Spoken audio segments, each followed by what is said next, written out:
Thank you, Howard. It's really great to be with you guys today, and the children's movement is such a wonderful thing to be seeing the integration and the collaboration and the bringing together of all the disparate pieces in the same room to talk about how to leverage what you're doing. It's really, really great. And I'm delighted to be here with you today in my new community. I moved to Fresno last August on the hottest day of the year. It was 110 degrees the day I moved here, and I thought, was this wise or not? So to cover this topic today and do the science of it justice in the brief time that we have is really, really impossible.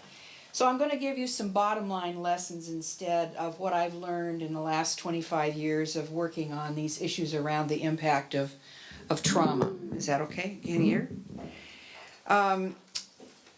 But know that the science is beyond compelling. It's beyond compelling. And it's summarized in the two books, and then Howard, our own beloved and dear Howard, has done a great job of producing a very succinct paper that outlines the highlights of it and the how that it works, so and he makes that available to anybody that wants it, and frequently to people that probably don't even want it. They get it too, as you know.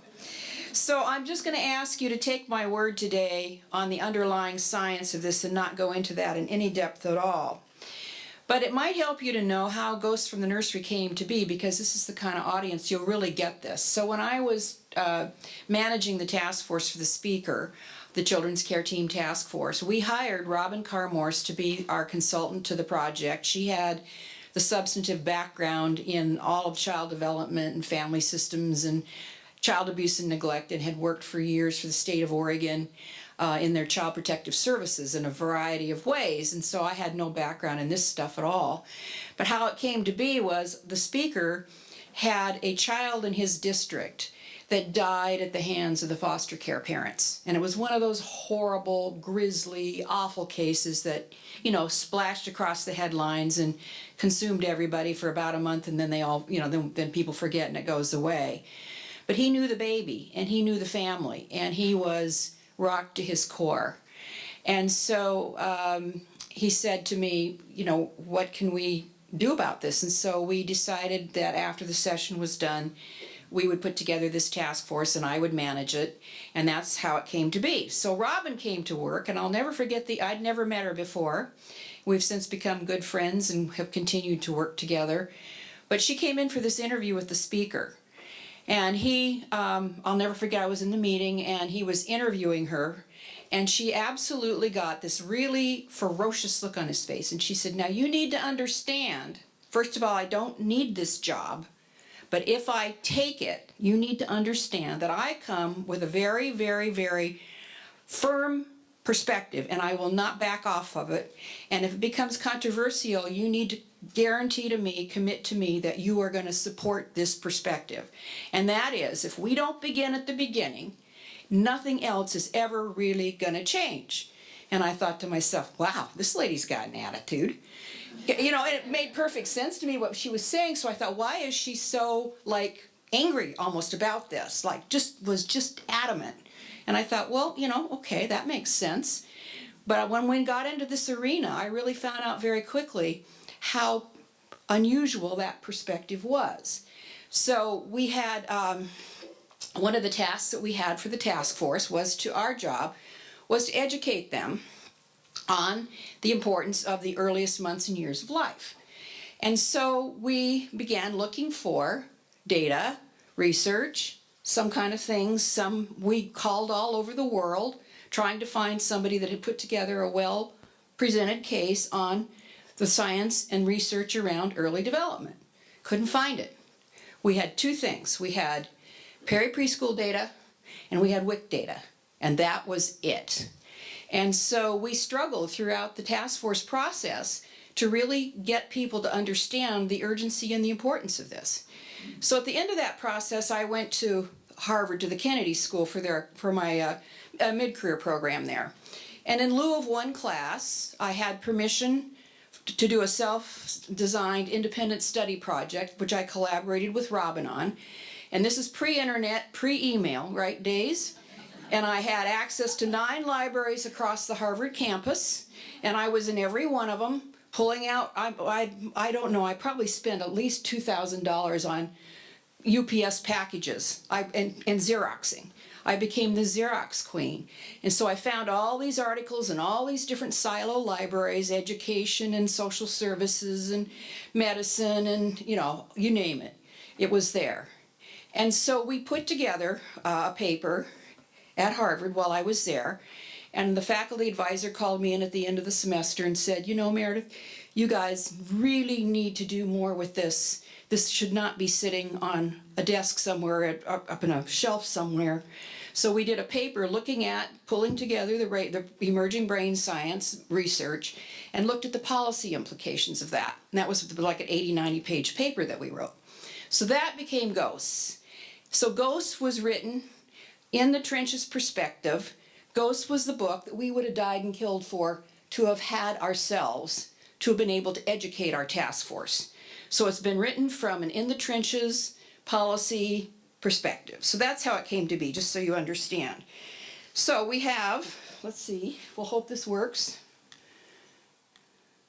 So there was the first edition, came out in 1997, and literally on the printing presses in October of 1997, while Ghost was actually being printed, Luke Whittam went to school in Pearl, Mississippi after murdering his mother and father and gunned down 9 of his classmates and launched the wave of public mass shootings and other public places that has consumed our nation ever since.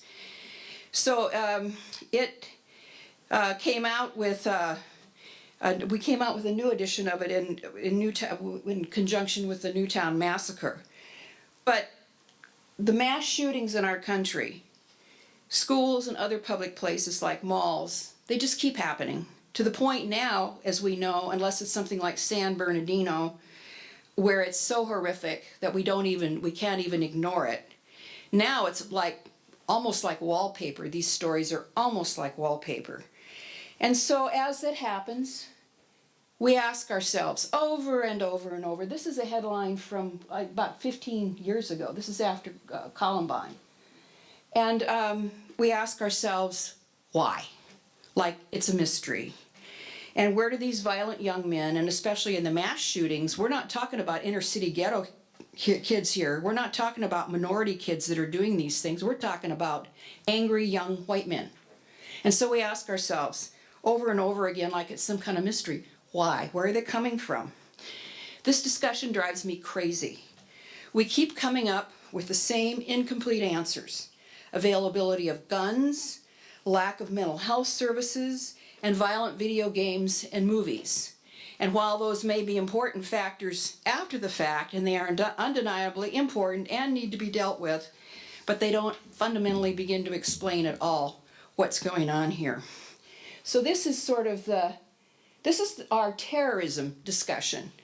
How many trillions of dollars almost at this point have we spent on terrorists and protecting ourselves from terrorism?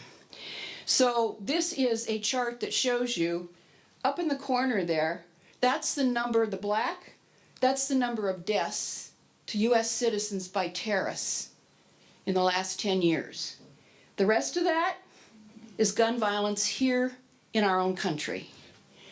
So, you know, the disparity of that and the public discourse around that, we are completely missing the point of what we should really be worried about and afraid of, even though terrorism, extremely important, obviously. But are we missing a discussion and a point here when you look at this?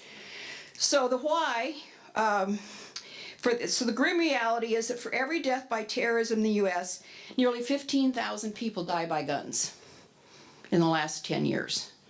So that's a pretty astonishing piece of data, right? And the why of this isn't a mystery at all. Violence begins in the brain, and the brain begins in the womb. Dr. Bruce Perry from the Child Trauma Center in Houston, Texas, says it best. He says it isn't the finger that pulls the trigger, it's the brain. It isn't the penis that rapes, it's the brain. Beginning prenatally, during the first 33 months of life, The brain undergoes an explosion of development that's never again repeated in a human lifetime. And it's designed biologically to organize itself early in relation to coming in from the child's environment. It's fundamental to the capacity, the survival capacity and the adaptive capacity of the human species. We grow ourselves a brain that allows us to survive in the world that we're born into. And before we can speak our first complete sentences, we already have a very, very strong take on whether or not the world is safe or dangerous, and our brain organizes itself in relation to that information. Beginning prenatally, the earliest months of life are both an enormous time of enormous vulnerability and also a time of enormous potential. So let me show you how this plays out. This, we're going to hope this works, right, Linda? So if this works, we're going to how do I click onto this, Linda? The expert is coming. All right. She had a good conception age too. Yeah, the whole thing around technology is that chip is definitely underdeveloped in my brain, and it's not going anywhere either. Okay, this is research from Harvard University's long-time research into the impact of early maternal depression. So we're going to show you this. Babies this young are extremely responsive to the emotions and the reactivity and the social interaction that they get from the world around them. This is something that we started studying 30, 40 years ago, when people didn't think that infants could engage in social interaction. In the still face experiment, what the mother did was she sits down and she's playing with her baby who's about a year of age. I'm like a girl. Oh. And she gives a greeting to the baby gives a greeting back to her. Yeah. This baby starts pointing at different places in the world, and the mother's trying to engage her and play with her. They're working to coordinate their emotions and their intentions, what they want to do in the world. And that's really what the baby is used to. And then we ask the mother to not respond to the baby. The baby very quickly picks up on this, and then she uses all of her abilities to try and get the mother back. She smiles at the mother. She points because she's used to the mother looking where she points. The baby puts both hands up in front of her and says, "What's happening here?" She makes that screechy sound at the mother, like, come on, why aren't we doing this? Even in this 2 minutes, when they don't get the normal reaction, they react with negative emotions, they turn away, they feel the stress of it, they actually may lose control of their posture because of the stress that they're experiencing. Okay. I'm here. And what are you doing? Oh, yes. Oh, what a big girl. It's a little like the good, the bad, and the ugly. The good is that normal stuff that goes on, that we all do with our kids.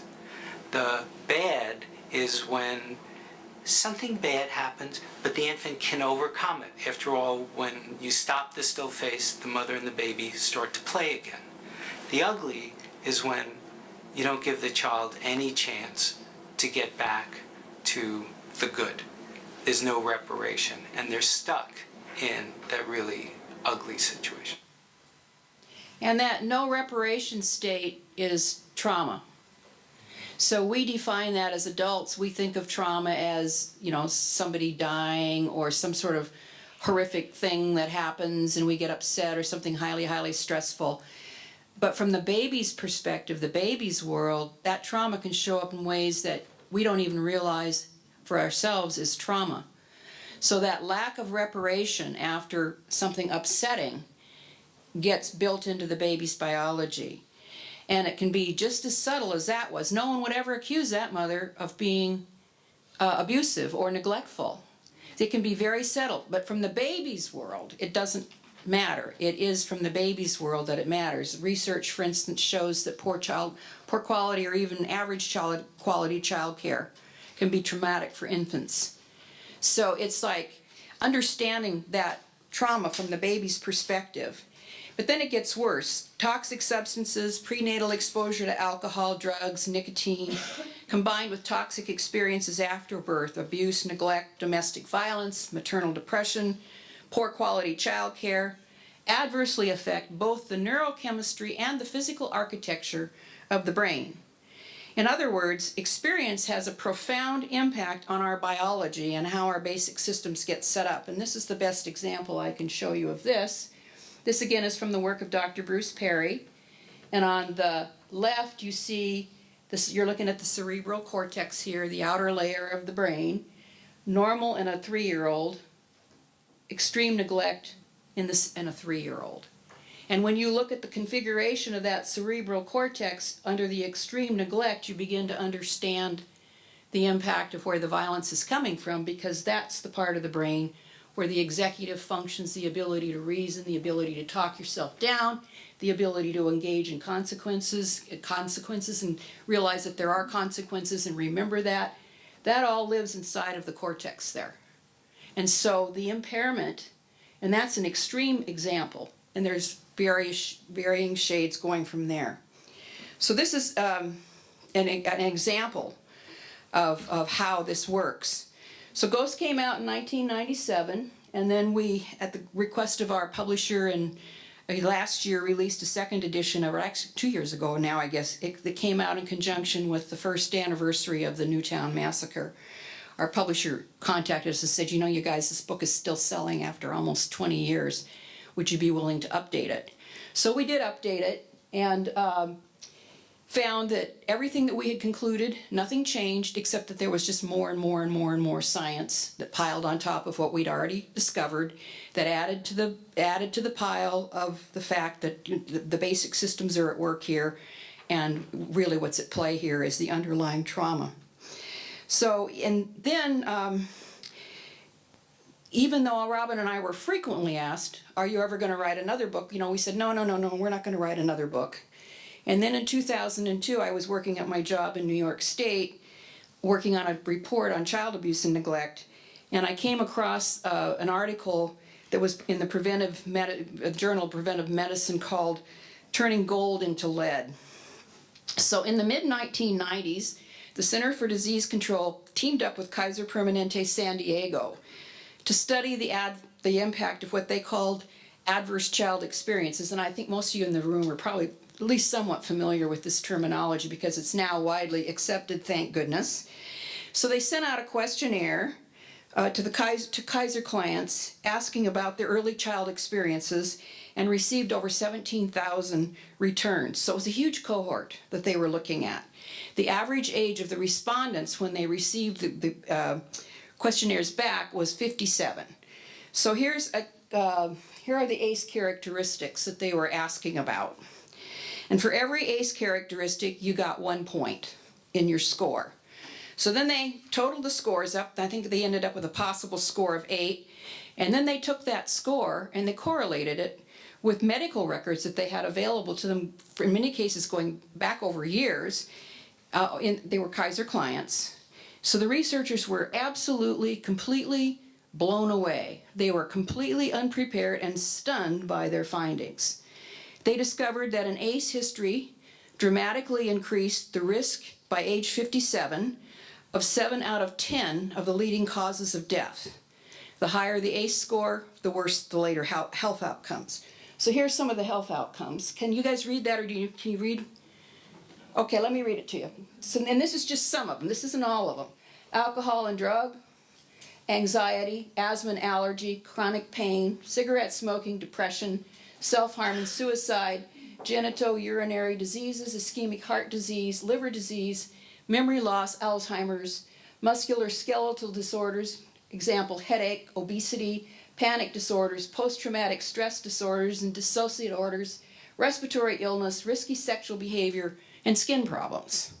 And there's about another 15 or 20 that can be added to this list now. And they discovered a follow-up study that 20-year lifespan reduction, so dying 20 years earlier if you had a high ACE score.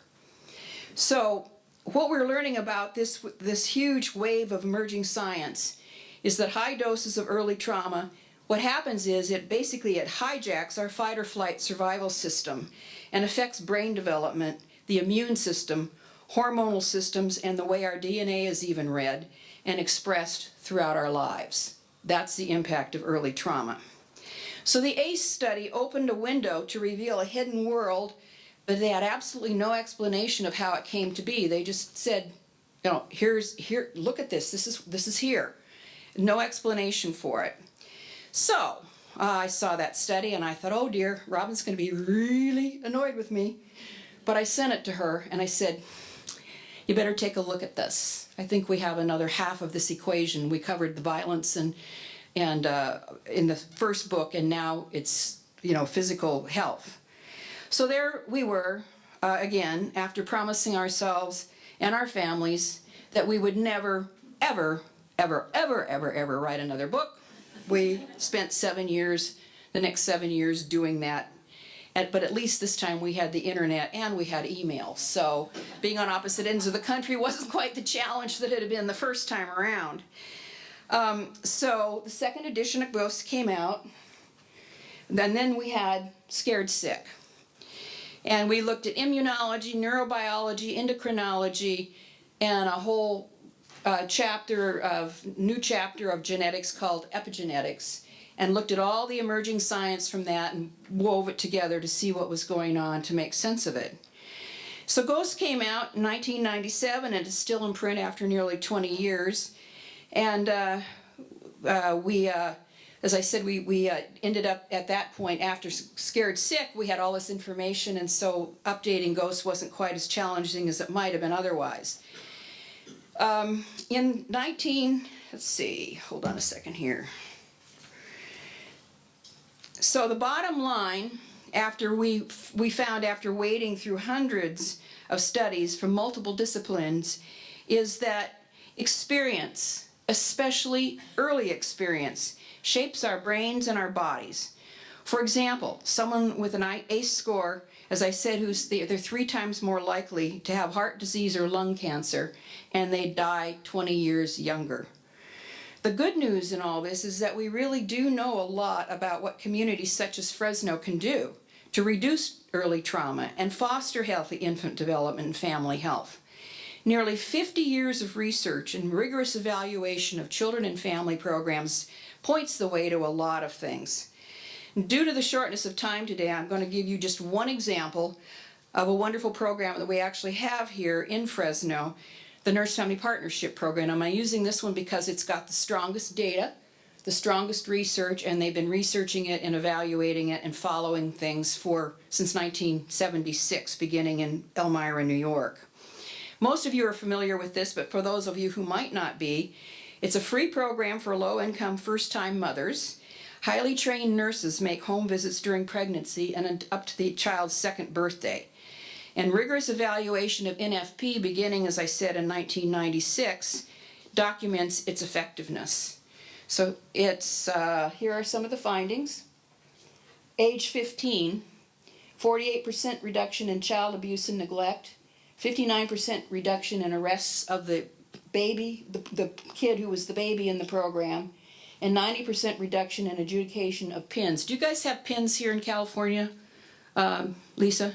So it's person in needs of supervision, so they're like kids who are out of control. In New York State, it's a big category. So it's the kids, they haven't quite committed a crime yet, but they don't know what to do with them. They're really, really on the edge. So 90% reduction in adjudication for PINs.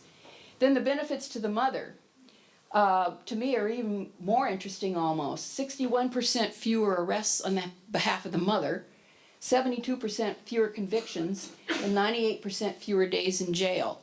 So you can see you've altered the mother's life. And that's why you alter the mother's life, and then the outcomes for the baby are different. No mystery there, right?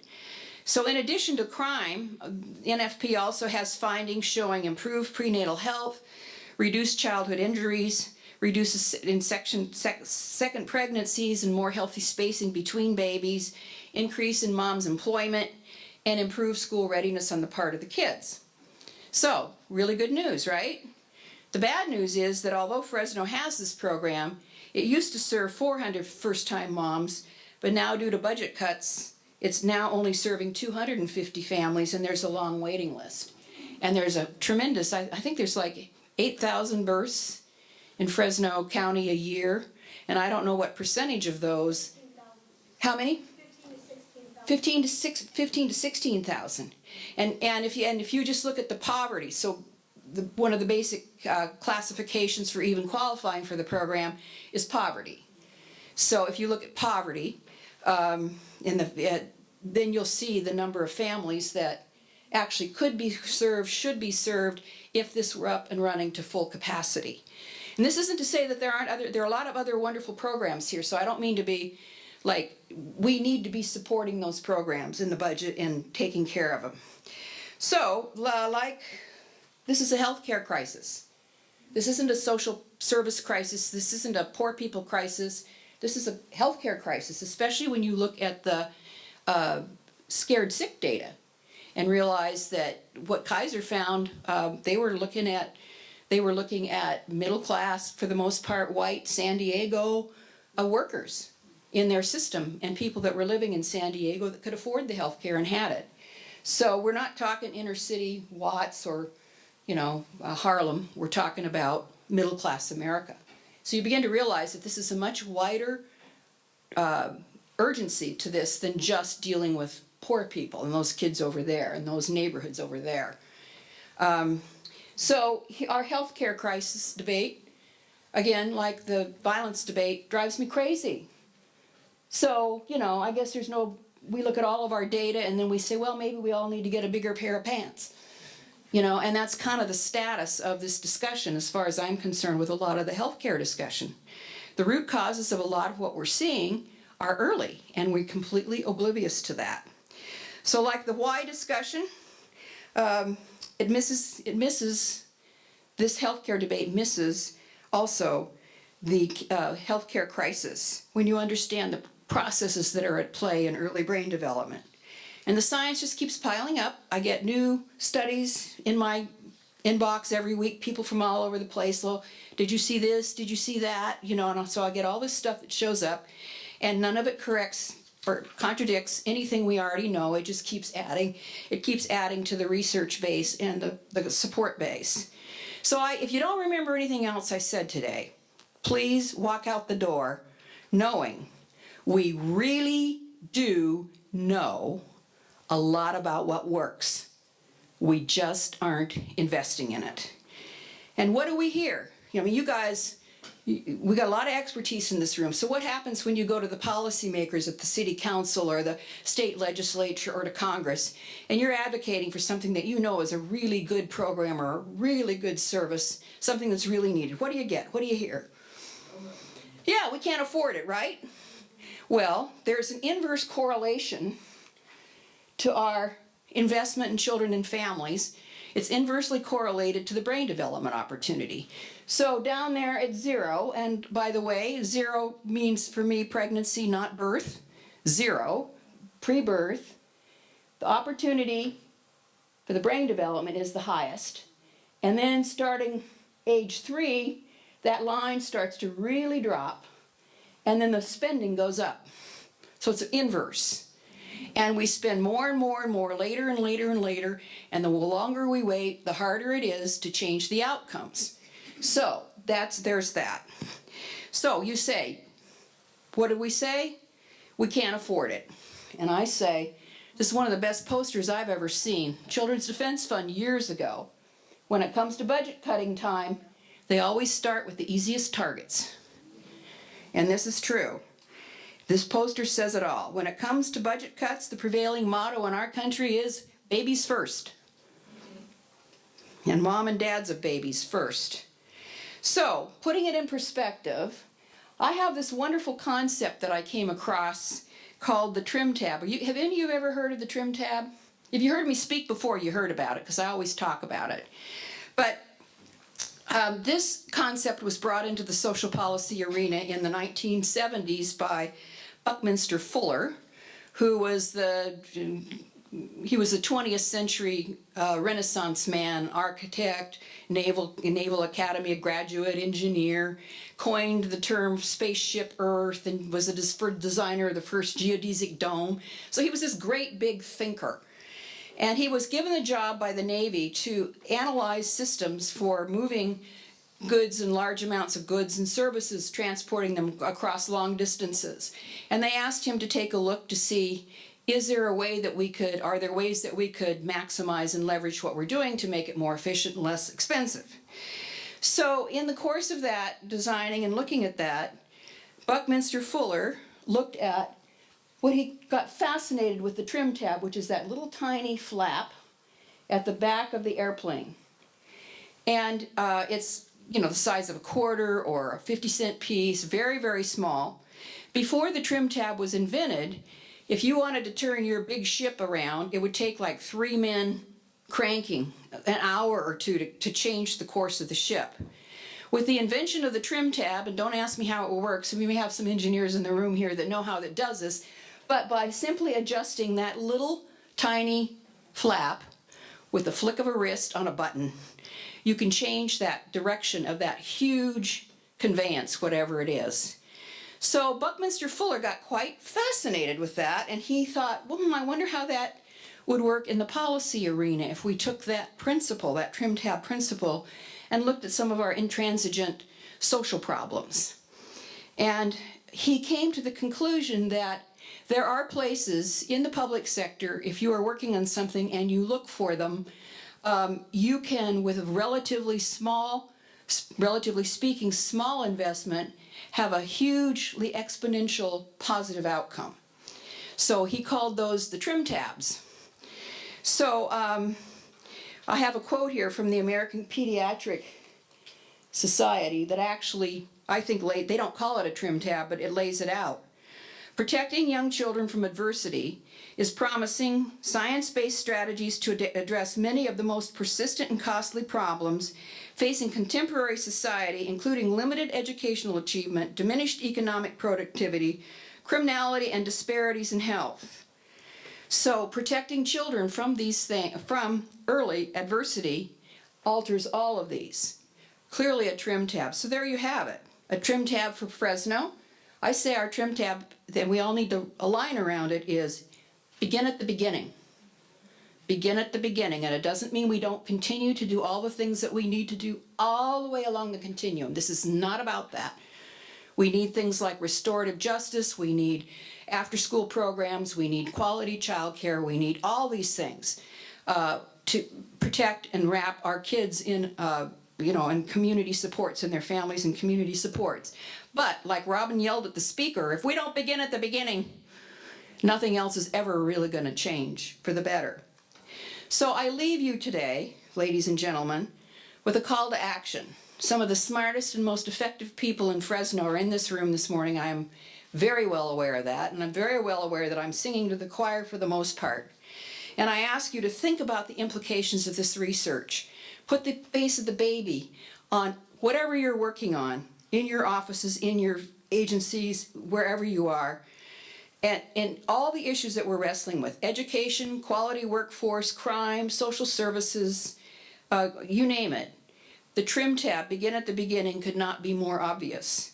So my charge to you is to join in the effort to leverage our investments by integrating this trim tab into public policies and communities across the board.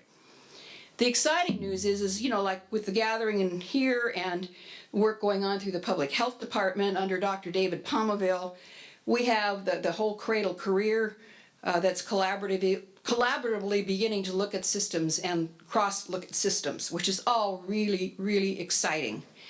Most of you, if not all of you in the room today, are already involved in this effort, and if you aren't, I urge you to climb aboard. If you are, I say cheers, and just keep on trucking.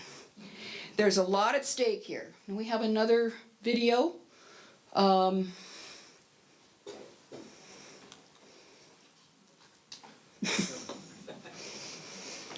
So there's a lot at stake here.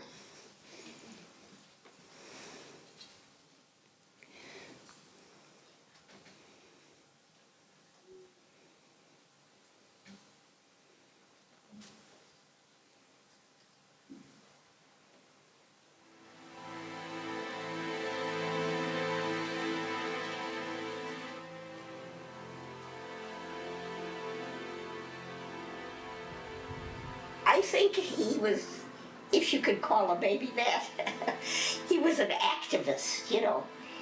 He liked to be held all the time, you know.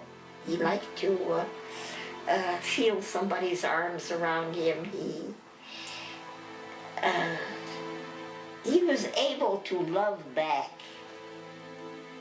but afterwards, no.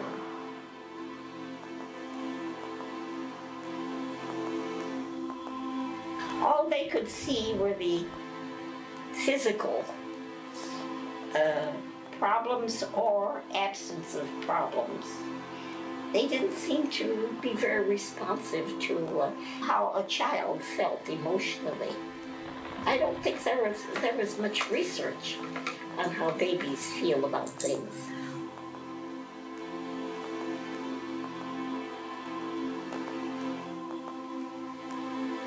Well, at first, he would cry, and he would reach out to me, and I'd hug him. But as time went on, he became more and more aloof and distant and didn't respond to me. It's as if he didn't believe that I would come back and that I could take him home. Well, how can a nine-month-old baby, how can he know that, or how can he understand that when you try to tell him? So each time that I went, the distance, the aloofness was worse until he ended up like a rag doll, you know, just limp and completely unresponsive. Every minute we had at home was spent, you know, holding him, talking to him, trying to stimulate some sort of response. He became very interested in things, but no response to people. Not even to you. Not even, oh no, me worse than ever.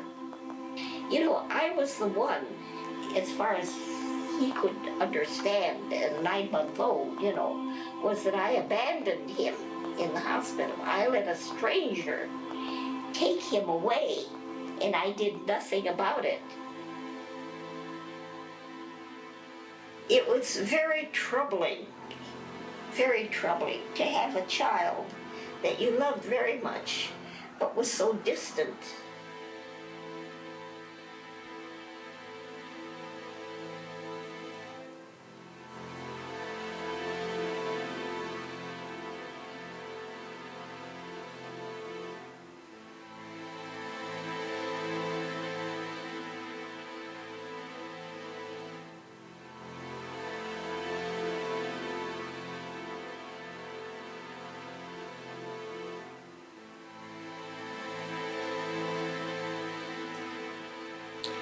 Pretty powerful stuff.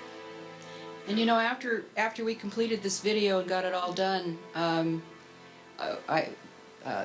Kaczynski's son, David, who I had worked with on doing this up in Schenectady, before she died, I went and showed her this video, and she sat and wept, and she said, you know what?